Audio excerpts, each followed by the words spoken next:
Pretty good. First official practice for you since 2021. I mean, how did it feel being back out there for you? Felt really good. I like my team. They're willing, they try hard, and they're eager. And I think hopeful and confident at the same time of what lies ahead, but also they realize the amount of work that lays ahead. But I'm really pleased and just so much fun to be out with them today. How do you feel like you're starting to build the culture here? Yeah, I think that'll be a great answer or a great question as you ask the players, but the culture is coming. I love accountability. I love discipline. I really like effort. And I like success. And none of those things come without really, really hard work. And so we ask for a lot. And this program demands a lot. But with that comes results. And I think that's what everybody wants. You mentioned that you like the team and some of the qualities you like about them. On the field, is there anything that stands out in terms of just the actual on-the-field play that you like?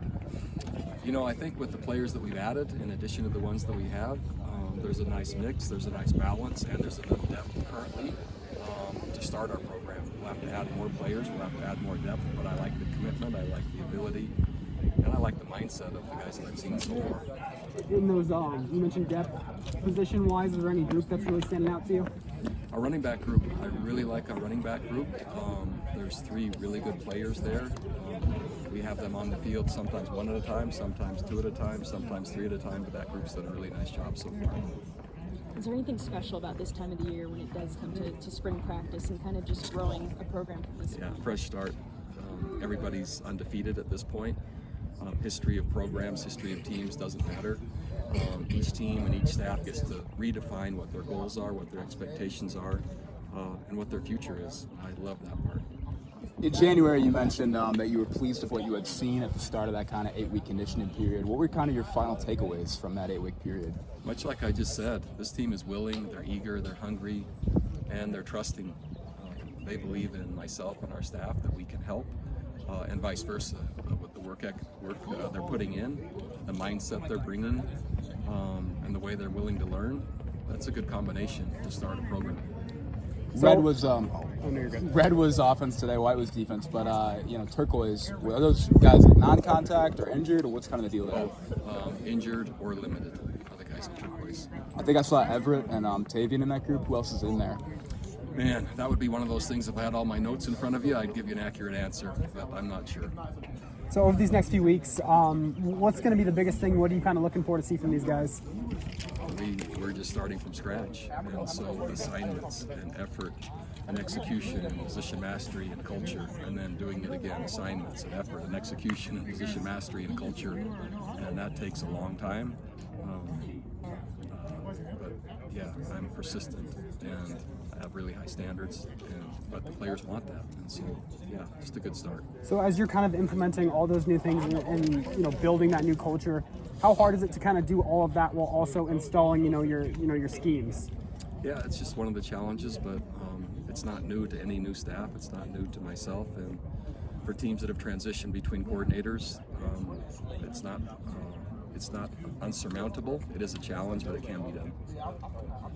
Coach, Frank Mercado released a story today that has a list of the principles that are major tenets of your program.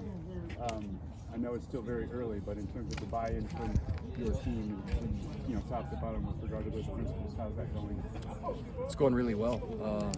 As they learn what they are and how they're applied and that they're real, we don't put anything up on our walls that isn't real. Those principles have guided my life, they've guided hundreds of other young people's lives, and they've led to a lot of success. And so the players have that to go on as a starting point, and then as they learn and apply and get feedback, they'll become more ingrained in everyone in our program. You spoke in the past about Devin, and now that you're kind of getting your hands on him a little bit more, what's going to be the biggest thing for just developing him still only in his second year? Oh, it remains to be seen, but he's dynamic, he's smart, he's capable, he has natural leadership skills, he can make all the throws, and I love his decision making, so much to work with in a positive way. Offensively and defensively, what are the schemes you guys have identified you're going to work with the personnel that you have right now? Yeah, it's a great question, and one that I'll answer in a unique way. So I think as soon as you name something, it's easier to fight, and so I like our schemes to be unnameable.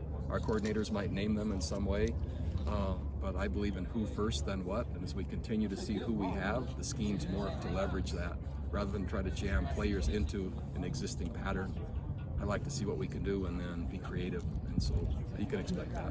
You spoke about the running back room and how much you like what you had in there right now. We saw a little bit of Eli Sanders kind of in the Wildcat. Can you just speak to what you have there in the back and what you have there in terms of an athlete too? Eli's tough, he's dynamic, he's experienced. Javen Jacobs, same thing. And you put them with Andrew Henry, 3 really good football players. That's been really fun to see. Coach, do you envision a scenario where you play multiple quarterbacks? Is that something that you've done in the past, or would you like to settle on one and run with one? I prefer to settle on one and run with that, but we have played multiple before. Again, I love leveraging who we have and maximizing the ability of any existing group of people. And so that will play out not only over the spring, but through the fall and possibly game by game based on who's available, what injuries look like, and who's performing well. But I prefer one. You've already been asked about Devin, but what about the other quarterbacks? Yeah, to this point, Justin Holiday is really doing a nice job in terms of competition and making plays and just work ethic. Again, we've had 1 spring practice, so in terms of context, way early, but I've liked what I've seen from him so far. Pretty dramatic turnover from last year to this year on the offensive line in some ways. I mean, I think the first team I saw in the routes on air period was pretty much all transfers. What's your read on how deep that group is right now and what you guys have there in terms of quality options? Yeah, I like the group. We brought in 9 transfers, and so we basically replaced an entire 2 deep. And I think that we evaluated, assessed, and targeted the right players. So I'm encouraged. Saw some nice stuff from Isaiah Jones today as well. Can you speak to what you have there in terms of the receiver room too? Isaiah's long, he's tall, he's experienced, transferring from Syracuse. You add Caleb Medford to him as well, and then you put Luke Weissong and then Evan Weissong with them.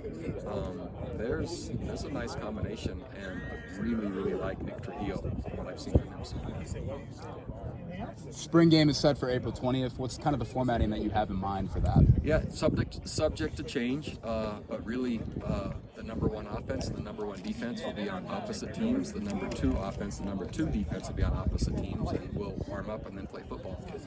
Based on the roster size and the health of our team at that point will really determine how many plays we go.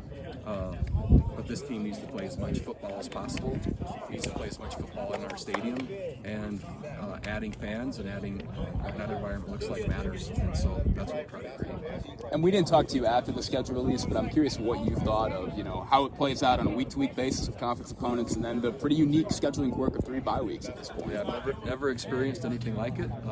Starting with only 5 home games and 7 on the road, I've never had a season where you didn't have at least 6 and 6. Never had 2 bye weeks in a year, let alone 3.